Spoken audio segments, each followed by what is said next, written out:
دیکھیں برجز تو جب آپ بامب کرتے ہیں نا کسی ملک میں تو بیسیکلی آپ اس کو پنش کرنے کے لیے کرتے ہیں, کنیکٹیوٹی توڑنے کے لیے کرتے ہیں, اور یہ کنیکٹیوٹی صرف فوج کے لیے نہیں ہوتی ہے, یہ سویلینس کے لیے زیادہ امپورٹنٹ ہوتی ہے. اچھا, ایران میں ایک اور بڑے مزے کی بات یہ ہے کہ ایران میں ڈومیسٹک ٹورزم بہت زیادہ ہے, تو لوگ ٹریول بہت کرتے ہیں, روڈ ٹریولنگ بہت زیادہ ہے, مطلب ہوائی جہاز سے زیادہ لوگ پریفر کرتے ہیں کہ ہم روڈ ٹریول کریں یا پھر ہم ٹرین پہ ٹریول کریں. بڑی کمفرٹیبل روڈز ہیں, بڑی اچھی گاڑیاں ہیں اور سب کچھ ہے. تو اگر آپ برجز کو کر رہے ہیں that means you are actually aiming to punish Iranians, اور ان کی جو ول ٹو فائٹ ہے اس کو توڑنے کے لیے کر رہے ہیں آپ. جو ملٹری سپلائیز ہیں نا وہ اس سے بہت زیادہ افیکٹ نہیں ہوں گی, اس لیے کہ آپ نے سنا ہوگا نا کہ ایران میں تو بڑا ڈی سینٹرلائز سسٹم ہے. ان کے تو ڈفرینٹ کوئی تقریباً انہوں نے 31 یا 32 سیکٹرز میں اپنی فوجوں کو, اپنے ایریے کو بانٹا ہوا ہے, اور ہر سیکٹر کے اپنا کمانڈ اینڈ کنٹرول سسٹم ہے. تو جب آپ کا اپنا کمانڈ اینڈ کنٹرول سسٹم ہوتا ہے تو اس کی لاجسٹک سپلائی سب چیزیں آپ کی اپنی ہوتی ہیں, اور وہ وہیں آپ کے ایریے میں ڈمپ ہوتی ہیں. تو ان کی ٹرانسپورٹیشن میں بہت زیادہ فرق نہیں ہوگا کہ نارتھ سے ساؤتھ چیز جانی ہے یا ساؤتھ سے نارتھ آنی ہے, وہ چیزیں تو وہیں اویلیبل ہیں. ہاں, ان کی مشکلات میں آپ سمجھتے ہیں بالکل ہوگا اضافہ, اس میں کوئی دو رائے نہیں ہے کہ مشکلات میں اضافہ ہوگا. لیکن ایران کی ایک اور خاص بات یہ ہے ٹرین کی کہ Iran is like a plateau, اور اس میں آپ کو اگر کوئی روڈ خراب ہے یا برج ٹوٹ گیا ہے تو you can always have a diversion. آپ ڈائیورژن لے کے اس کو ٹائم بڑھ جائے گا آپ کا, کیونکہ رگڈ ٹرین آ جائے گی, اس سے آپ کا ٹائم بڑھے گا, ویئر اینڈ ٹیئر آپ کی گاڑیوں کی بڑھے گی, اسپیڈ آہستہ ہو جائے گی, دیٹس اندر فیکٹر. لیکن موبلٹی رکے گی نہیں اس سے. اچھا, مگر یہ بتائیے نا کہ یہ جو کشم آئی لینڈ ہے اس کو انہوں نے ابھی بھی اٹیک کیا ہے. امریکن بار بار اس کو اٹیک کرتے ہیں. جب سے یہ جنگ شروع ہوئی ہے بار بار یہ کہا جاتا ہے کہ جی کشم آئی لینڈ کو ہم اٹیک کریں. اس کو بار بار کیوں اٹیک کریں؟ اس کی پوزیشن دیکھیں, جغرافیکل پوزیشن کیا ہے, اسٹریٹ آف ہارمز میں واقع ہے, اور یہاں پہ بڑا اچھا اسٹیبلش قسم کے ان کا بیس ہے IRGC کا, جہاں پہ میزائل بیٹریز بھی ہیں, جہاں پہ انہوں نے بوٹس بھی رکھی ہوئی ہیں, اور یہاں سے یہ بڑا باقاعدگی سے آپریٹ کرتے ہیں. جو اسٹریٹ آف ہارمز کو کنٹرول کرنے والی چیزیں ہیں وہ کشم آئی لینڈ پہ موجود ہیں. تو اس لیے اس کو کرتے ہیں کہ اس کو کر کے تو اسٹریٹ آف ہارمز کو ایران کے کنٹرول سے نکالا جا سکے. بٹ سر, آپ کہہ رہے ہیں نا کہ ایک طرح سے وہ ڈی سینٹرلائز ان کا سسٹم ہے, تو ان کے جو آرمی کے اسپوکس پرسن ہیں, Iranian army spokesperson brigadier general Mohammad Akraminia, وہ یہ کہتے ہیں کہ آپ ہمیں مارتے رہیں, آپ ہمارے اوپر بمباری کرتے رہیں, مگر ہم آپ کو کسی بھی علاقے سے ہم ابنائے ہرمز کے اوپر قبضہ بھی کر سکتے ہیں اور اس کے اوپر اٹیک بھی کر سکتے ہیں, اسٹرائک بھی کر سکتے ہیں. تو از دیٹ ٹرو کہ کہیں سے بھی اسٹرائک کر سکتے ہیں؟ دیکھیں ایران کی جغرافی دیکھیں ذرا آپ, Persian Gulf, strait of Hormuz, Gulf of Oman, یہ 3 واٹر باڈیز ہیں جو آپس میں کنیکٹڈ ہیں, اور پھر آپ گلف آف عمان سے جب باہر نکلتے ہیں تو آپ عربین سی میں آ جاتے ہیں. اسی طرح آپ عربین سی سے جب آپ گلف آف عمان میں آئیں گے, پھر اسٹریٹ آف ہارمز میں جائیں گے, اور پھر پرشین گلف میں چلے جائیں گے. اب یہ جو 3 واٹر باڈیز ان کا میں نے ذکر کیا ہے, ان کا ناردرن پارٹ اگر آپ دیکھیں تو وہ ساری کی ساری ایرانی کوسٹ لائن ہے. There is only 1 country in the north. نیچے آپ دیکھیں تو عمان بھی آ جاتا ہے, UAE بھی آ جاتا ہے, بحرین بھی آ جاتا ہے, وہ کہیں سے بھی, کویت بھی ہے, سعودی عرب بھی ہے, قطر بھی ہے, عراق بھی ہے. یہ ساری کنٹریز مل کے ساؤتھ بنا رہی ہیں. نارتھ پورا ایران ہے. تو ایک تو یہ ایڈوانٹیج ہے ایران کو کہ پورا نارتھ ان کے پاس ہے, پہلی چیز. دوسری چیز, یہ جغرافی ایران کو بڑی ڈومینیٹنگ پوزیشن پرووائڈ کرتی ہے ان تینوں واٹر باڈیز پہ. تو ایران نے اس جغرافی کا مزید فائدہ اٹھایا ہے, اور فائدہ اٹھاتے ہوئے انہوں نے اس جغرافی کے آل along, کوسٹ لائن کے آل along, اور پھر جو آئلینڈس موجود ہیں پرشین گلف میں, اسٹریٹ آف ہارمز میں, ان پہ بھی انہوں نے اپنے چھوٹے چھوٹے بیسز بنائے ہوئے ہیں جن کے اوپر میزائل بیٹریز ہیں, لانچرز ہیں, جن میں انہوں نے بوٹس رکھی ہوئی ہیں, اسپیڈ بوٹس رکھی ہوئی ہیں. ان کے اوپر بمباری ہو رہی ہے ساحلی علاقوں کے اوپر؟ تو جی ہوتی رہے بمباری. دیکھیں جو چھوٹا بوٹ ہوتی ہے نا, وہ چھوٹا ٹارگٹ ہوتا ہے, اس کو ختم کرنا بڑا مشکل ہے. سمجھائیں مجھے یہ بات. دیکھیں پانی کا یہ گلاس ہے, اس گلاس کے اندر ایک محدود پانی ہے اور اس کی ایک حد ہے. تو اس کے اندر اگر آپ ایک چیز ڈالیں گی تو وہ تو نظر آئے گی آپ کو, اور اس کو پکڑنا اور اس کو ٹارگٹ کرنا آسان ہے. ابھی آپ اسی پانی کو کر دیں سوئمنگ پول, ٹھیک ہے, اسی گلاس کو سوئمنگ پول کر دیں اور اس میں اسی سائز کی چیز آپ ڈال دیں, تو وہ اس کو بیسیکلی پکڑنا مشکل ہوگا. تو سمندر میں جب جہاز ہوتے ہیں نا پلیٹ فارمز, وہ اتنا آسانی سے ٹارگٹ نہیں ہو سکتے, لیکن کم پانی میں جب بڑا جہاز آ جاتا ہے نا تو وہ آسانی سے ٹارگٹ ہو سکتا ہے. تو کم پانی میں چھوٹا پلیٹ فارم فائدہ دیتا ہے اور بڑے پانی میں بڑا پلیٹ فارم فائدہ دیتا ہے. چونکہ ایک بات جو بار بار کہی جاتی تھی وہ یہ کہی جاتی تھی کہ جب تک بوٹس آن دا گراؤنڈ نہیں ہوں گے امریکنز کے, تب تک اسٹریٹ آف ہارموز کے اوپر امریکن قابض نہیں ہو سکتے اور تب تک وہ ایرانینز کو مات نہیں دے سکتے. اب پھر یہ بات کی جاتی ہے کہ جی خاگ آئیلینڈ کے اوپر جو ہے بوٹس آن دا گراؤنڈ ہو سکتے ہیں اور امریکہ جو ہے وہ اس کے اوپر اپنی جو فوج ہے اس کو اتار سکتا ہے. Do you think that the things are going that way now, that they will eventually have to do that in order to control the Strait of Hormuz? اگر وہ بوٹس آن گراؤنڈ کرتے ہیں امریکنز تو it will be disastrous for them. اس لیے کہ پہلی چیز ایران, مین لینڈ ایران کو دیکھیں آپ, کتنا بڑا چنک آف ٹیریٹری ہے, double the size of Pakistan ہے ایران, اور ڈیسولیٹڈ لوکیشنز ہیں, یعنی ایک شہر یہاں ہے تو کئی 100 کلومیٹر کے بعد دوسرا شہر آتا ہے. ایران کی جو مین لینڈ جغرافی ہے اس میں یہ کیپیسٹی ہے وہ کسی بھی لینڈ فورس کو کنزیوم کر سکتی ہے, نمبر 1. نمبر 2, ایران کی لینڈ فورسز کا کوئی بہت زیادہ نقصان نہیں ہوا ہے, وہ ابھی تک انٹیکٹ ہے. آپ نے دیکھا تھا کہ انہوں نے کردوں کو کوشش کی تھی کہ وہ نارتھ ایسٹ سے اور نارتھ ویسٹ سے ایران میں آنے کی کوشش کریں, دے ور اسٹاپڈ, وہ نہیں آگے بڑھ سکے because the land force is still intact. اچھا, پھر لینڈ فورس میں صرف ریگولر لینڈ فورس نہیں ہے بلکہ IRGC کی لینڈ فورس پلس جو بسیج ہے which is around 20 million people, plus جو والنٹیئرز ہیں, جو کہ یہ بسیج ایک والنٹیئر فورس ہے. IRGC کی نو, گورنمنٹ کی they are eyes and ears of the government, اور اس کے بدلے ان کو انسینٹیوز دیے جاتے ہیں مختلف. لائک ینگ بچے ہیں تو ان کو کالج میں داخلہ, یونیورسٹی میں داخلہ مل جاتا ہے. کم عمر بھی ہے, 18 سال سے کم عمر. جی کم ہوتے ہیں بچے, مطلب یہ they are only eyes and ears, they just like spies almost. جی مطلب یہ پرانا سسٹم ہے جو کہ شاہ کے زمانے میں بھی ہوتا تھا, اور وہی سسٹم ابھی چلتا آ رہا ہے, نام اس کا چینج ہو گیا ہے. اور یہ بیسیکلی کوئی مشتبہ چیز ہو آپ کے محلے میں, آپ کے کسی گھر کے آس پاس, یونیورسٹی کالج کے آس پاس, دے رپورٹ اٹ. تو مخبر ہی ہو گیا نا سر. نہیں تو یہ مخبر ہے, لیکن آپ دیکھیں کہ یہ گورنمنٹ کا مخبر ہے. اچھا, مگر آپ کہہ رہے ہیں کہ کمنگ بیک ٹو دس, آپ کہہ رہے ہیں وہ 20 ملین ہے. They are 20 million my God, wow. اس کے علاوہ 10 ملین لوگوں سے نے والنٹیئر کیا ہوا ہے ایرانین گورنمنٹ کے ساتھ جنگ لڑنے کے لیے. So that's also one potential land force. اگر وہ boots on the ground کرتے ہیں تو وہ تو ٹریپ ہو جائیں گے. وہ ٹریپ ہو جائیں گے کیونکہ آپ کتنے, وہ کہتے ہیں 50,000 لوگ ہیں ہمارے اس وقت بیٹھے ہوئے وہاں پہ, تو 50,000 versus these 35 billion people, یہ تو کوئی اتنے زیادہ نہیں ہے. So boots on the ground is out.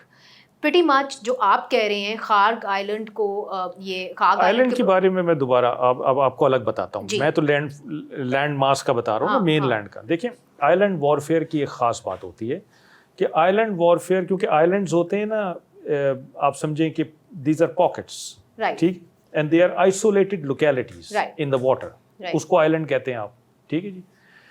Island پہ اب میں بیٹھا ہوا ہوں, آپ کے لیے آسانی ہے کہ آپ مجھے مار کے نکال دیں وہاں سے, لیکن جب آپ آ کے بیٹھیں گی نا, so you will also become a sitting duck, تو میں بھی آپ کو مار کے نکال سکتا ہوں. اب یہاں سچویشن کیا ہے؟ It will be a bloodbath. جی یہاں سچویشن یہ ہے کہ until and unless Americans have very strong air defense set up around those islands, جو کہ شپس کی صورت میں وہ لا سکتے ہیں, جب تک وہ آئیلینڈ پہ ریڈ نہیں کر سکتے. ریڈ کر سکتے ہیں, ایرانینس کو نکال سکتے ہیں, but they will not be able to sustain it, کیونکہ ایرانینس کی راکٹس, میزائلز اور ڈرون کیپیبلٹی ابھی بھی باقی ہے. مگر آپ یہ کہہ رہے ہیں کہ اگر وہ شپس لے آتے ہیں, اگر وہ شپ لے آتے ہیں, but the ships cannot pass through Strait of Hormuz, کیونکہ وہاں پہ وہ اسٹرائکس کر رہے ہیں, کیونکہ وہاں پہ ایرانینس نے کنٹرول کیا ہوا ہے. مگر یہ بار بار جب صدر ٹرمپ کہتے ہیں کہ جی ہم اسٹرائک کر رہے ہیں اور ان کے ڈیپوز کے اوپر اسٹرائک کر رہے ہیں, ان کی میزائل کیپیسٹی کو, ہم کیپیبلٹی کو ختم کر رہے ہیں, کم کر رہے ہیں,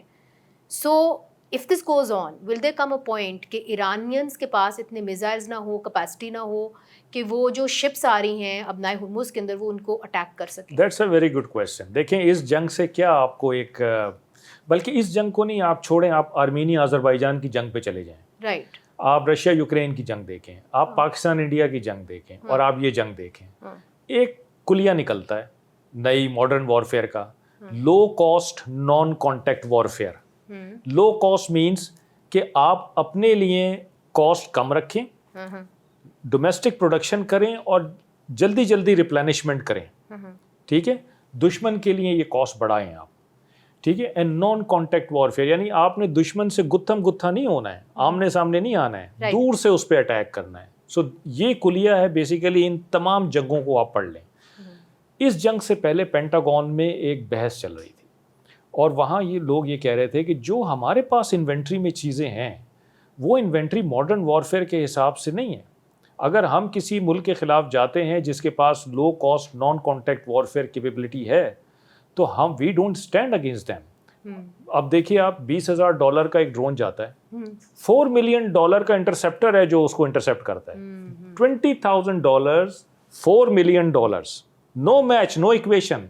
اور یہ $20,000 کا جو ڈرون ہے, these are in hundreds available and these are being produced on daily basis.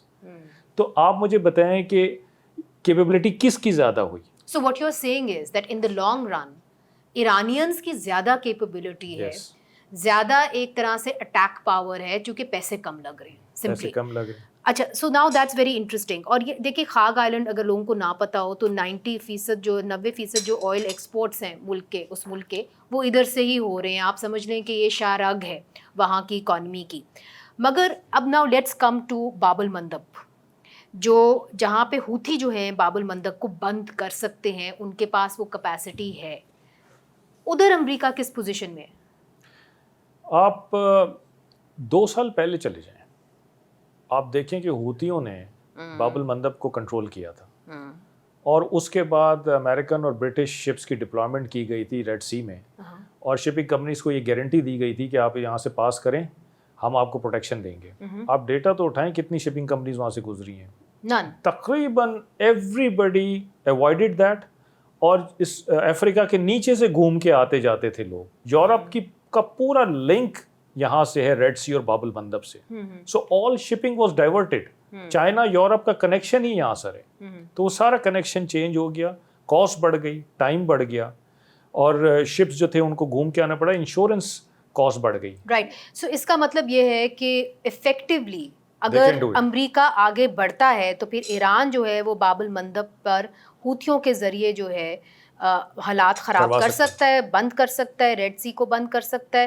اس کا براہ راست اثر سعودی عربیہ پہ تو ہوگا, دیٹس آبویس. پاکستان پر کیا ہوگا؟ دیکھیں, پاکستان کی 90% سے زیادہ ٹریڈ سی سے, 80% ہمارا آئل اینڈ گیس سی سے آتا ہے. تو پرشین گلف میں کچھ ہوتا ہے, اسٹریٹ آف ہرمز میں کچھ ہوتا ہے, باب المندب میں کچھ ہوتا ہے, اسٹریٹ آف ملاکا میں کچھ ہوتا ہے. یہ سب وہ جگہیں ہیں جہاں سے ہماری سی لائنز آف کمیونیکیشن ایمینیٹ کرتی ہیں. ہم ان کے لیے ہم پروٹیکشن بھی پرووائڈ کرتے ہیں. جو ہماری شپنگ وہاں سے گزرتی ہے ہم اس کو پروٹیکشن بھی دیتے ہیں تاکہ وہ خیریت سے آ جائے.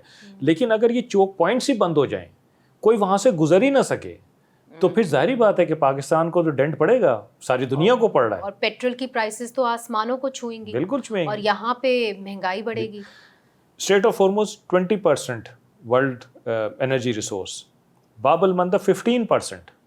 20% پہ دنیا کا آپ دیکھیے کیا حال ہوا. 15% ایڈ کر لیں تو 35% پہ کیا حال ہوا. You right. مگر now let's look at the American position. اب تو ہم نے ایران کو ایگزامن کیا, now let's move on to the American position. Iran نے جو ہے وہ جارڈن کے اندر میزائلز فائر کیے, ان کی ایئر بیسز پہ میزائلز فائر کیے ہیں. پھر انہوں نے کویت, بحرین, قطر, وہاں پہ جو یو ایس بیسز ہیں ان کو اٹیک کیا ہے. مجھے یہ بتائیے کہ یہ امریکن کیپیسٹی کیپیبلٹی کو کتنا کم کرے گا ٹو فائٹ بیک؟ دیکھیں, what Iranians have done against Americans in Gulf countries, it is according to UN charter. کیونکہ UN چارٹر اس کو یہ الاؤ کرتا ہے کہ اگر تمہارے اوپر ایگریشن ہوتا ہے تو you can fight back. You can fight back wherever your enemy is. Right, you can تو strike وہ back. they are doing it as per UN charter. American capability سے زیادہ امریکن کریڈیبلٹی پہ بات آ گئی ہے. کیونکہ امریکہ نے پچھلے کئی دہائیوں سے ان ملکوں کو یہ بتایا ہے کہ تمہارا اصل دشمن اسرائیل نہیں ایران ہے, اور میں نجات دہندہ ہوں, اس لیے مجھے جگہ بھی دو یہاں پہ, میرا ویپن سسٹم بھی خریدو, اور میری سنو بھی تو پولیٹیکل اکنامک اور ملٹری انفلوئنس اس نے مینٹین کیا ہے اس خطے میں آن دا بیسس آف ایران. اور اب یہ بھی کہا ہے کہ ہم تمہیں تب پروٹیکٹ کریں گے جب تم پیسے دو گے, اگر تم سرمایہ کاری کرو. پہلے تو کہا کہ ہم تمہارے پر سروس چارج لگائیں گے, پھر اگلے دن صبح کہہ دیا صبح اٹھ کے کہ نہیں چلو سروس چارج نہیں لگاتے ہیں, مگر یہ ہے کہ تم پھر سرمایہ کاری کرو ہمارے ملک کے اندر. So I mean it's almost like a threat کہ ہن تانوں چاہیے ہے کہ اگر because it's a credibility issue.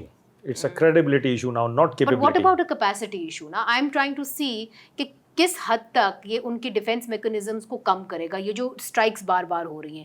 Economy کا تو ہمیں سمجھ میں آ گیا, مگر what about defence capacity? Defence capacity exhaust ہوئی تھی تو پاز لیا گیا تھا, اور پھر اس کو ری انسٹیٹ کر کے تو اب دوبارہ یہ طاقت اور توانائی آئی ہے امریکہ اور حلیفوں میں کہ وہ دوبارہ سے ایران کے اوپر ایگریشن کر سکتے ہیں.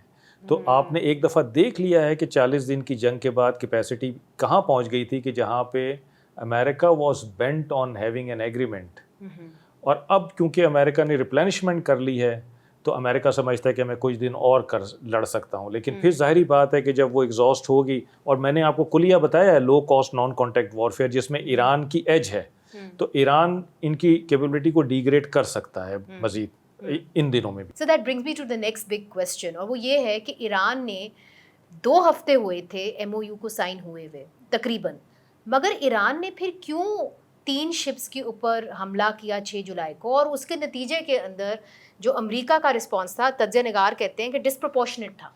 سو what started the war again? دیکھیں, اس کو ہم خالی یہ نہیں کہہ سکتے کہ اس میں ایران کی غلطی ہے یا خالی امریکہ کی غلطی ہے. میں سمجھتا ہوں دونوں کی غلطی ہے اور دونوں کی غلطی نہیں بھی ہے. اچھا, پہلی چیز ہے انٹرپریٹیشن آف MOU. 0.5 اگر آپ پڑھیں تو 0.5 کہتا ہے کہ اس MOU کے سائن ہونے کے بعد ایران گلف آف عمان سے پرشین گلف اور پرشین گلف سے گلف آف عمان آنے جانے والے جہازوں کو سیفٹی انشور کرے گا, ان کی سیفٹی انشور کرے گا, یہ لکھا ہوا ہے اس میں. اور پھر عمان کے ساتھ مل کے بات چیت کرے گا کہ اسٹریٹ آف ہارموز کا آئندہ کا نظام کیسے ترتیب دیا جائے. یہ 0.5 ہے جس کا لب لباب میں نے آپ کو بتایا.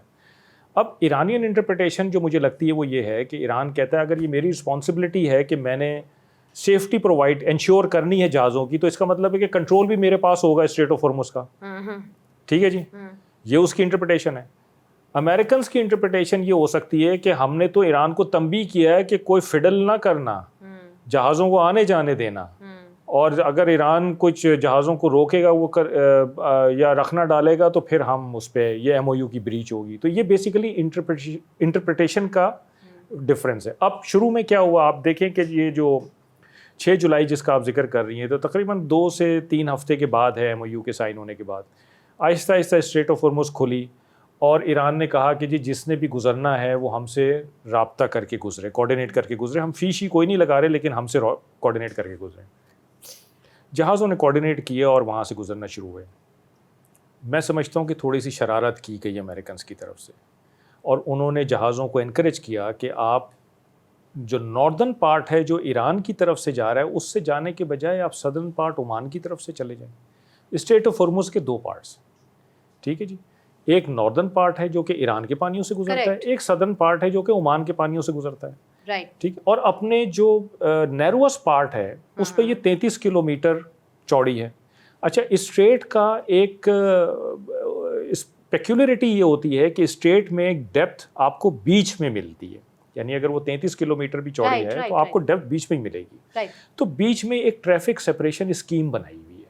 وہ ٹریفک سپریشن اسکیم یہ ہے کہ ایک 3 ناٹیکل مائل کی تقریباً کوئی 4.5-5 کلومیٹر چوڑی ایک اسٹرپ ہے پانی کی جو جانے کے لیے استعمال ہوتی ہے, پھر ایک 3 ناٹیکل مائل کی اسٹرپ ہے جو کہ ایک سیفٹی زون ہے, اور پھر ایک 3 ناٹیکل مائل کی اسٹرپ ہے جو کہ آنے کے لیے استعمال ہوتی ہے نارمل حالات میں. 28 فروری سے پہلے یہ نظام تھا. ٹھیک ہے, یہ جو نارتھ والی اسٹرپ ہے یہ ایران کے پانیوں سے گزرتی ہے, اور ساؤتھ والی جو ہے وہ عمان کے پانیوں سے گزرتی ہے. جب MOU ہوا تو اس کے بعد عمان نے کہا جی میری طرف سے تو میری اسٹرپ کھلی ہوئی ہے, جس نے آنا ہے آئے, جس نے جانا ہے جائے. ایرانیوں کی انڈرسٹینڈنگ یہ تھی کہ اس میں کیونکہ پوری اسٹریٹ آف ہارموز کی ذمہ داری میرے اوپر ڈالی گئی ہے تو عمانی پارٹ ایرانی پارٹ دونوں کو میں دیکھوں گا. اچھا, ٹھیک ہے جی. اچھا, اب انہوں نے جہازوں کو ڈسکریج کیا کہ آپ سدرن پارٹ سے نہ جائیں, آپ ناردرن پارٹ سے گزریں, جو میں آپ کو راستہ بتا رہا ہوں اس راستے سے آپ گزریں, تاکہ ایرانیوں کا کنٹرول رہے اسٹریٹ آف ہارمز پہ. ایرانی کنٹرول کیوں چاہتے ہیں اسٹریٹ آف ہارمز پہ؟ یہ ان کی مجبوری ہے اب, اس لیے کہ اب دنیا کو پتہ چل گیا ہے کہ ایران اسٹریٹ آف ہارمز کو کبھی بھی بند کر سکتا ہے. تو اگر ایران اسٹریٹ آف ہارمز کا کنٹرول چھوڑ دے گا تو باقی دنیا اس کا کنٹرول سنبھال لے گی, جس کا مطلب ہے کہ باقی دنیا کی نیویز کے جہاز ایرانی پانیوں میں گھوم پھر رہے ہوں گے اس کو کھلا رکھنے کے لیے, اسٹریٹ آف ہارمز کو. تو ایران نے اس لیے کہا کہ جی میں کنٹرول رکھوں گا. اور میرا خیال ہے کہ وہ تھریٹ بھی فیل کرتے ہیں, وہ یہ کہتے ہیں, چونکہ میری بھی ان کی سفیر سے بات ہوتی رہی ہے, تو وہ یہ کہتے ہیں کہ یہ نہیں ہو سکتا کہ کوئی جہاز ایسا آ جائے اور وہ یکدم ہمارے اوپر حملہ کر دے. They feel that insecurity as well. وہ بھی ہے اس میں. اور اب جو سدرن پارٹ ہے جہاں سے یہ کہتے ہیں کہ جہاز نہ گزریں, وہاں پہ 2-3 طریقے ہیں جہازوں کو منع کرنے کے, ڈسکریج کرنے کی. پہلا طریقہ یہ ہے کہ آپ اعلان کر دیں کہ میں نے اس علاقے میں مائنز پھینکی ہوئی ہیں, ٹھیک ہے جی. اگر مائنز آپ نے نہیں بھی پھینکی ہے نا, تو نیول وارفیئر میں اگر آپ نے صرف اعلان کر دیا ہے کہ میں نے مائنز پھینکی ہے تو اس کو کنسیڈر کیا جاتا ہے کہ یہ جینون ہے, اور کوئی شپ وہاں سے نہیں گزرتا ہے, وہ علاقہ نو گو ہو جاتا ہے, ٹھیک ہے جی. دوسرا طریقہ کیا ہے کہ جب جہاز چل رہا ہوتا ہے اور آپ نے اس جہاز کو وارن کرنا ہے یا روکنا ہے, تو آپ ڈائریکٹ اس کے اوپر اٹیک کبھی نہیں کرتے. پہلے آپ وائس سے اس کو میسج دیتے ہیں کہ آپ رک جائیں, آپ یہاں نہ جائیں, آپ کو منع کیا جا رہا ہے. اگر وہ جہاز پھر بھی نہیں سنتا تو آپ شاٹ اکراس دا باؤز کرتے ہیں. باؤز جہاز کے اگلے حصے کو کہتے ہیں, اور اس سے آگے آپ فائر کرتے ہیں جہاز کے, تاکہ جہاز ڈر کے رک جائے. میں آپ کو 200% گارنٹی دیتا ہوں کہ اگر آپ کسی مرچنٹ شپ کے آگے فائر کریں, وہ مرچنٹ شپ کبھی آگے نہیں جائے گا, وہ وہیں رک جائے گا یا مڑ جائے گا, کیونکہ اس کے پاس اپنے ڈیفینس کے لیے کوئی چیز نہیں ہوتی. اور میں نے جیسے پہلے بتایا کہ وہ کم پانی میں ایک بڑا شپ ہے تو وہ بڑا ٹارگٹ ہے, سلو موونگ ہے, اور اس کو نیویگیشن کے بہت سارے خطرات اور چیلنجز کا سامنا ہے, تو وہ اس میں رسک ہی نہیں لے سکتا کہ کوئی اس کو روک رہا ہو اور وہ نہ رکے. میں سمجھتا ہوں کہ ایرانیوں کو چاہیے تھا کہ اگر انہوں نے وائس پہ کسی کو کہا اور وہ نہیں رکا ہے, تو پھر یہ شاٹ اکراس دا باؤز والی جو اسٹریٹجی ہے, ٹیکٹکس ہیں, یہ اپنانی چاہیے تھی. یہ ایک اسٹیبلش ٹیکٹکس ہے نیول وارفیئر میں. انہوں نے سیدھا ہی میزائل گرا دیا, یہ ان کی غلطی ہے, جس کی وجہ سے ایک ڈسپروپورشنیٹ رسپانس جس کو آپ کہہ رہی ہیں امریکہ نے دیا. That's very interesting جو آپ بات کر رہے ہیں. So what you're saying is that they were almost asking for it. The Iranians were asking for it. اچھا, اس کا بھی ایک بیک گراؤنڈ دیکھیں. یہ ہے کہ 6 جولائی کی بات آپ کر رہی ہیں نا, تو 6 جولائی ایران کے اندر انوائرمنٹ تو دیکھیں ذرا کیا ہے. بڑا چارج انوائرمنٹ ہے, کیونکہ خامنئی صاحب کی تدفین اور جنازے کا سلسلہ چل رہا ہے, اور وہاں پہ نعرے لگ رہے تھے, لاکھوں لوگ آئے ہوئے, ریونج کے نعرے لگ رہے ہیں, اور سب جی بہت زیادہ لوگ پمپ ہوئے ہیں. مگر جذباتی ہو کے تو پھر یہ قدم نہیں اٹھانا چاہیے تھا نا. یہ آپ اپنے لوگوں کو ایندھن کی طرح تو استعمال نہیں کر سکتے, چونکہ ظاہر ہے بمباری ہو رہی ہے وہاں پہ.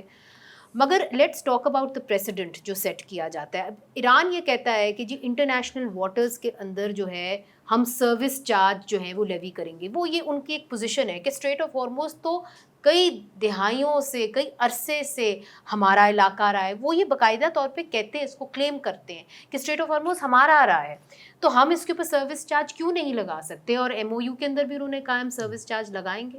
بہت سارے لوگ کہتے ہیں کہ انٹرنیشنل لا کے تحت ایران یہ سروس چارجز نہیں لگا سکتا اور نہ اس کو کنٹرول کر سکتا ہے.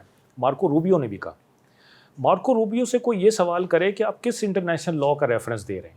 یونائٹڈ نیشنز کا, United Nations convention on the law of the seas کا, law of the seas, UN clause جسے کہتے ہیں. نہ امریکہ نے اس کو ریٹیفائی کیا, نہ ایران نے اس کو ریٹیفائی کیا. نہ امریکہ اس کا ممبر ہے, نہ ایران اس کا ممبر ہے, تو وہ لاگو ہی نہیں ہوتا ایران پہ. مگر دیکھیں نا, اگر یہ کہہ دیتے ہیں کہ جی ہم سروس چارج لیوی کرتے ہیں, ایران یہ کہتا ہے, تو پھر آپ دیکھیں اور بھی بڑے ملک اب نکل آئے ہیں جو کہہ رہے ہیں کہ جی پھر ہم بھی سروس چارج لیوی کرتے ہیں, یہ جو پانی ہے یہ it's not a man made. دیکھیں ایک ترکی جو ہے اس کے پاس بھی ایک اسٹیٹ ہے, اور وہاں پہ بھی ایک ایگریمنٹ کیا گیا, بیکاز اس اسٹیٹ, وہ اسٹیٹ اور یہ اسٹیٹ ڈفرینٹ اس طرح ہے کہ اس اسٹیٹ کے دونوں طرف ترکی ہے, وہ اس کے بیچ میں سے گزر رہی ہے. یہاں صرف نارتھ پہ ایران ہے. تو اس اسٹیٹ میں ایک ایگریمنٹ کیا گیا اور کچھ رائٹس ترکی کو دیے گئے, کچھ ترکی کو پابند کیا گیا جو اس نے رائٹس دینے ہیں جہازوں کو, تو ترکی کو اس کا پیسہ میسا بھی, اس کی ارننگ بھی ہوتی ہے. یہی ماڈل ایران بھی یہاں پہ اپنانا چاہتا ہے کہ بیکاز اس 28 فروری سے پہلے ایران کی اور باقی دنیا کی ایک جنرل انڈرسٹینڈنگ تھی کہ اس کو کھلا رکھنا ہے، کیونکہ وہ جو یو این کلاس ہے وہ تو ایران پہ لاگو نہیں ہو رہا نا، ایران نے ابھی تک اس کو ریٹیفائی نہیں کیا ہے، تو ایک جنرل انڈرسٹینڈنگ کے تحت ایران نے اس کو کھلا رکھا ہوا تھا. اب ایران نے اس کو کنٹرول کرنا شروع کر دیا اور اس کی مجبوری میں نے آپ کو بتا دی ہے کہ میں کیا آپ کی بات سمجھ گئی، مگر دیکھیے جب اگر ایران یہ پریسیڈنٹ سیٹ کر دیتا تو ہے یہ پریسیڈنٹ سیٹ ہو جائے گا، یہ پھر اسٹیٹ آف ملاکا سے بھی آوازیں آئیں گی. میں ایگزیکٹلی ادھر آنے لگی تھی کہ انڈونیشین فائنانس منسٹر نے ابھی حال ہی میں کہا ہے کہ جی اسٹریٹ آف ملاکا کے اوپر بھی آپ ٹول لگائیں، تو جب اسٹریٹ آف ملاکا کے اوپر بھی آپ ٹول لگائیں گے تو پھر باقی ملک بھی اٹھیں گے، اس کے بعد اور بھی ملک. اچھا بائی دا وے میں سمجھتا ہوں کہ جو انڈونیشیا اور ملیشیا سے آوازیں آئی تھیں وہ شاید ان سے نکلوائی گئی تھیں تاکہ ورلڈ پریشر ڈلے ایران کے اوپر کہ بھائی اگر یہ کام یہاں نہ کرنا ورنہ وہاں بھی ہوگا، پھر اور جگہوں پر ہوگا اور اوور آل انٹرنیشنل ٹریڈ مہنگی ہو جائے گی. مگر یو سیم ٹو تھنک کہ Iran will be successful in levying a service charge. میرا خیال ہے کہ ایران اس کو ایز اے لیوریج یوز کر رہا ہے کہ اس کی اگر اکانومی، اس کی جو سینکشنز ہیں اس کے اوپر ان پہ ریلیف مل جائے، اس کے جو ایسٹس ہیں وہ انفریز ہو جائیں، تو ہو سکتا ہے کہ ایران اس سے دستبردار ہو جائے. رائٹ. مگر واٹ اباؤٹ عمان؟ عمان کے ساتھ ہم نے دیکھا کہ فارن منسٹر عراقچی کی بھی ملاقات بار بار ہوئی، وہ جاتے بھی ہیں وہاں پہ عمان ان سے بات چیت کرنے. تو از Oman interested in also, because they will also be getting money, and once they get that kind of money from the Strait of Hormuz, they don't really need more money. دیکھیں Oman چاہے گا کہ ایران سارا کام کرے اور earning میری بھی ہو جائے، ٹھیک ہے جی. اچھا اگر عمان نہیں مانتا ہے تو میں سمجھتا ہوں یہ ایک ڈینجرس سچویشن ہو جائے گی، بیکاز ایرانین کہ جی سروس چارج نہیں لگاتا، کہ سروس چارج ایران کے ساتھ مل کے ہم نے لگانے ہیں یا اسٹریٹ آف ہرمز کو ہم نے مل کے کنٹرول کرنا ہے. اگر عمان کہتا ہے نہیں جی میں نہیں کرنا چاہتا، یہ جو لائکلی ہے کہ وہ یہی کہے گا، تو it becomes a dangerous situation, because ایرانینس کے پاس یہ کیپیبلٹی ہے کہ وہ عمانی پارٹ والی جو اسٹریٹ آف ہرمز ہے اس میں رخنا ڈال سکتے ہیں، اس میں کوئی ہرڈلز ڈال سکتے ہیں جس کی وجہ سے جہازوں کو مشکلات پیش آ سکتی ہیں. تو میرا خیال ہے کہ عمان واٹ یو سیئنگ از کہ اسٹریٹ آف ہارمز سے پھر کوئی بھی جہاز پاس نہیں کر پائے گا، چاہے وہ ایرانین سائڈ سے ہو چاہے وہ عمان کی سائڈ سے ہو. ایرانیز تو چاہتے ہیں کہ ہماری سائڈ سے پاس کریں سب، نہیں وہ تو میں سمجھ گئی، وہ چاہتے ہیں. اچھا اب اسٹریٹ آف ہارمز کا فیوچر کیا ہوگا، یہ ایک سوال میرا خیال ہے ہمیں ڈسکس کرنا چاہیے کہ اس کا اسٹیٹس اور اسٹیچر میں کیا فرق پڑے گا. میرا یہ خیال ہے کہ اسٹریٹ آف ہارمز کا اسٹیٹس اور اسٹیچر دونوں میں ڈفرینس آ جائے گا آنے والے وقتوں میں، کم ہوگا اوبویسلی. جی اسٹیٹس تو یہ ہے کہ 28 فروری سے پہلے والی اسٹریٹ آف ہارمز اب نہیں رہے گی، یا ایران کنٹرول کرے گا یا دوسرے کنٹرول کریں گے. It will not be a thorough affair like. What do you mean دوسرے کنٹرول کریں گے؟ You mean the دنیا، United States? yeah, United States, allies, international coalition, United Nations? United Nations, یہ کوئی بھی کر سکتا ہے. اگر United Nations تو نہیں کر سکتا. Can they do مطلب that? it can make a coalition, it can make a force جو کہ کر سکتا ہے، تو وہ کر سکتے ہیں. سروس چارج تو پھر دینا پڑے گا یا ان کو دینا پڑے گا، یا ان کو دینا پڑے گا، یہ ہو سکتا ہے. دس از ون پاسبلٹی. دوسرا یہ ہو سکتا ہے کہ اس کا اسٹیچر آپ دیکھیں گے کہ ڈاؤن ہو جائے گا. ابھی سارے ممالک جو اس پہ ڈپینڈنٹ ہیں وہ آلٹرنیٹ روٹس ڈھونڈیں گے، اسپیشلی جو خطے کے گوادر. ایران خود اس کا آلٹرنیٹ ڈھونڈے گا. اچھا ایران کی جو چابہار پورٹ ہے وہ اسٹریٹ آف ہرمز سے استثنا ہے، وہ باہر ہے، گلف آف عمان میں. اسٹریٹ آف ہرمز کا اس پہ کوئی فرق نہیں پڑتا، لیکن وہ اتنی ڈیولپڈ نہیں ہے. اور پھر اگر ایران کے خلاف کوئی ایگریشن ہو رہا ہے تو چابہار محفوظ نہیں رہے گی. ابھی بھی امریکنز نے اس پہ بومبنگ کی ہے. تو ایران میرا خیال ہے اپنی پائپ لائنز بچھائے گا south to north, east to west to east, اور اس میں پاکستان راہداری بن سکتا ہے، اس میں آذربائیجان راہداری بن سکتا ہے، اس میں ترکمانستان راہداری بن سکتا ہے. اور اس طرح سے ایران چاہے گا کہ آلٹرنیٹسوں کے اگر کبھی اسٹریٹ آف ہرمز پہ دوبارہ بات آ جاتی تو ایران کو فرق نہ پڑے، اس کو جو ابھی نیول بلاکیڈ امریکہ نے لگایا ہوا ہے وہ فیوٹائل ہو جائے. اسی طرح جو خطے کے باقی ممالک ہیں، عمان، یمن اور سعودی عرب، ان تک اپنی پائپ لائنز لے جانے کی کوشش کریں گے تاکہ ان کی پورٹ سے پھر ہم ایکسپورٹ امپورٹ کریں. That's very interesting. Now come to China. اس پوری چیز کے اندر چائنا جو ہے مجھے ایسا لگتا ہے کہ وہ مضبوط ہوگا، چونکہ جہاں جہاں China is the biggest beneficiary of Iranian oil, تو چائنا تک کیسے پہنچے گا جی؟ اب ہمارے چائنا کا جائے گا نا پھر 13% ڈپینڈنس ہے ایران پہ اور 33% ڈپینڈنس ہے اس خطے پہ. ٹھیک ہے جی. اچھا اب جب یہ سب کچھ ہوا ہے تو آئل کی پرائسز اتنی اوپر نہیں گئیں جتنی ایکسپیکٹ کی جا رہی تھی. کیوں؟ اس لیے کہ چائنا نے اپنی ڈیمانڈ کم کر دی، اپنا امپورٹ بل کم کر دیا. اور اس نے جو کمرشلی اویلیبل فیول تھا چائنا میں یا آلٹرنیٹ انرجی تھی اس کو زیادہ یوز کیا. لیکن کیا چائنا دوبارہ 40 دن کے لیے ایسا کرے گا؟ مشکل ہوگا چائنا کے لیے. ٹھیک ہے جی. امریکہ یہاں آیا کیوں ہے؟ اگر آپ U S national security strategy پڑھیں جو نومبر 25 میں آئی تھی, اس میں اس نے کچھ کور فارن پالیسی انٹرسٹ دیے ہوئے ہیں.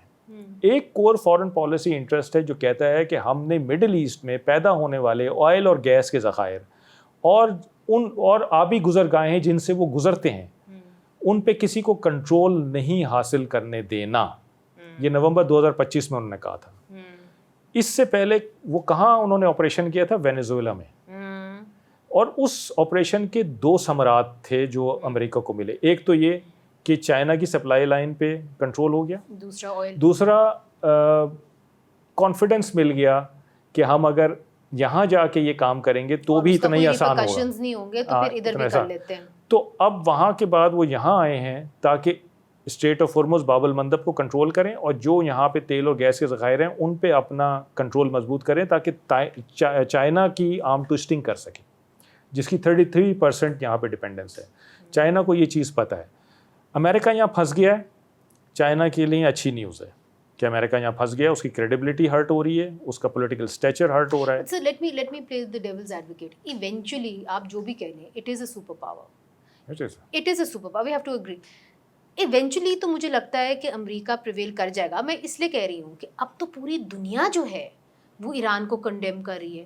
ہم نے بھی ایران کو کنڈیم کر دیا کہ جی آپ نے سعودی عربیہ کے اوپر اٹیک کیا. پورا UAE خلیجی ممالک جو ہیں وہ ایران کو کنڈیم کر رہے. ایک نارویجین شپ بھی ہٹ ہوئی. سو انڈیا نے ڈیماش کیا ایرانینز کو. So it seems to me that they have painted Iran black for show, an unreasonable adversary. ایک انٹرسٹنگ اینگل دکھاؤں آپ کو. امریکہ کو ایران کی بڑی شدید ضرورت ہے.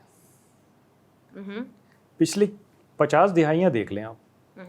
امریکہ نے اگر اس خطے میں اپنا تسلط قائم رکھا ہے یا انفلوئنس قائم رکھا ہے تو جیسے میں نے پہلے کہا ایران کے بلبوتے پہ رکھا ہے.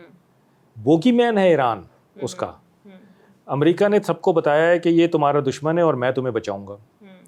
پیٹرو ڈالر یہاں سے امریکہ کی اکانومی میں کنٹریبیوٹ کرتے ہیں اور امریکہ کو اس کو انشور کرنے کے لیے یہاں پریزنس ضروری چاہیے. So you agree that America has won the perception war in a way? I don't think so. America is losing on all fronts. لیکن امریکہ یہاں سے جانے سے تیار نہیں ہے اور وہ ایران کو ختم نہیں کرے گا, نیست و نابود نہیں کرے گا, اس نہج پہ نہیں لائے گا جہاں ایران تھریٹ ریڈیٹ کرنا بند کر دے. Right. اس کو ایسا ایران چاہیے جو تھریٹ ریڈیٹ کر سکے تاکہ وہ یہاں رہ سکے. مگر اپنی مرضی کی رجیم نہیں لانا چاہیں گے, وہ تو لانا چاہتے ہیں. نیور. انہوں نے تو اسی رجیم کو انڈورس کر دیا ہے جس کے خلاف تھے. وہ اسی رجیم سے تو مذاکرات کر رہے ہیں, اسی سے تو MOU سائن کیا ہے. سو آپ کو لگتا ہے کہ MOU پھر سے بحال ہوگا؟ جی آپ جنوری میں تو دیکھیں ایران کا کیا حال تھا کہ رجیم اور لوگ آمنے سامنے تھے. اب کیا حال ہے؟ رجیم اور لوگ ایک ہیں. کس نے کیا ایک؟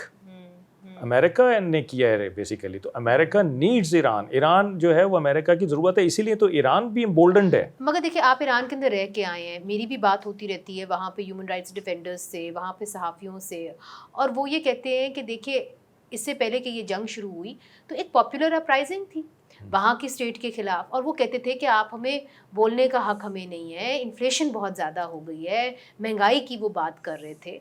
پھر ہم نے دیکھا کہ ان کے اوپر گولیاں بھی برسائی گئیں, اس کے اندر ہلاکتیں بھی ہوئیں. سو what will happen to Iran? Inside of Iran, what will happen? Will there be again another uprising? Do you see that happening? دیکھیں ایک تو جو اپرائزنگز ہوئی ہیں نا ان کو صحیح کانٹیکسٹ میں دیکھنے کی ضرورت ہے. ایران میں اپرائزنگز ہوتی رہی ہیں اور government has been very accommodative also. میں 2018 میں ایران چھوڑ کے آیا تھا, پھر 2022 میں گیا اور پھر میں پچھلے سال 2025 میں گیا. جو 2015 میں جب میں پہلی دفعہ ایران گیا تھا اور 2025 میں جب میں لاسٹ ٹائم ایران گیا ہوں, زمین آسمان کا فرق ہے ایران میں. جو سوشل لبرٹیز اب ہیں 2025 میں وہ 2015 میں سوچ نہیں سکتے تھے. Is it enough? Too little, too late تو نہیں ہے. No, it may not be enough. دیکھیں nothing is enough. ہر قوم کا اپنی حکومت کے خلاف گریونس ہوتا ہے اور وہ باہر نکلتی ہے. ٹھیک, اگر اس میں شر پسند عناصر ہیں جو کہ پبلک پراپرٹی کو ڈسٹرائے کریں گے یا دوسرے لوگوں کو ماریں گے تو پھر گورنمنٹ کا حق بنتا ہے ان کو روکنا. ٹھیک ہے جی, لیکن گولی سے. اگر وہ گولی یوز کر رہے ہیں تو وائی ناٹ گورنمنٹ. گورنمنٹ اپنے اگر ڈیفینس میں کر رہی ہے یا لوگوں کے ڈیفینس میں کر رہی ہے تو گورنمنٹ کی گولی جائز ہے. پھر یہ تو پرسیپشن ہے نا کہ گورنمنٹ نے چلائی ہیں گولیاں, لیکن ایسا ہوتا نہیں ہے, ایسا ہوتا نہیں ہے, میں نے دیکھا نہیں ہے ایسا. رائٹ. اب آپ نے گوادر میں بھی سرو کیا ہے, آپ یہ کہہ رہے تھے کہ اگر اسٹریٹ آف ہارموز کی اہمیت کم ہوتی ہے تو پھر گوادر کی ایک دم زیادہ ہو جاتی ہے.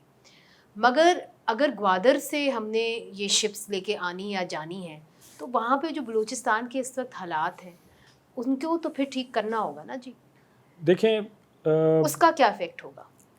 لوگوں کو آن بورڈ لینے کی ضرورت ہے. میں آپ کو ایک چھوٹی سی مثال دیتا ہوں. دیکھیں ہم جب ملٹری پلاننگ کرتے ہیں نا تو ہمارے یہاں ایک بڑی امپورٹنٹ چیز ہوتی ہے جس کو کہتے ہیں سینٹر آف گریوٹی. اگر میری آپ سے جنگ ہو رہی ہے نا تو میں آپ کی سینٹر آف گریوٹی آئیڈینٹیفائی کروں گا کہ آپ کا سارا پلان بیس کس چیز پہ کر رہا ہے. That is your centre of gravity, اور میں اس سینٹر آف گریوٹی کو اٹیک کروں گا, ٹھیک ہے, تاکہ آپ کا اور اس کا ڈسٹینس ہو جائے اور آپ کا پلان فیل ہو جائے. جو سیپریٹسٹ ہیں, جو ٹیررسٹ ہیں, یہ کیسے تھرائیو کر رہے ہیں؟ ان کی سینٹر آف گریوٹی ہے وہاں کے لوگ. کیونکہ آپ دیکھیں کہ یہ جو سیپریٹسٹ ہیں یہ ایسا کوئی کام نہیں کرتے جن سے لوکلز کو پرابلم ہو, کیونکہ پھر وہ لوکلز جو ہے نا وہ ایلینیٹ ہو جائیں گے, ان کا نیریٹو ہرٹ ہو جائے گا اور وہ بکنا ختم ہو جائے گا. We need to invest in people, governance number 1. We need to take people on board. جو ان کی گریونسز ہیں ان کو ہمیں ایڈریس کرنے کی ضرورت ہے, سیاسی طور پہ حل کریں معاملہ, ہمیں سیاسی طور پہ. اور اگر یہ لوگ ہمارے ساتھ آ جاتے ہیں تو وہ ایلینیٹ ہو جائیں گے. ان کو تو چھپنے کی کہیں جگہ نہیں ملے گی. میں نے آپ کو بسیج کا بتایا نا, ایران میں افیکٹو سسٹم ہے.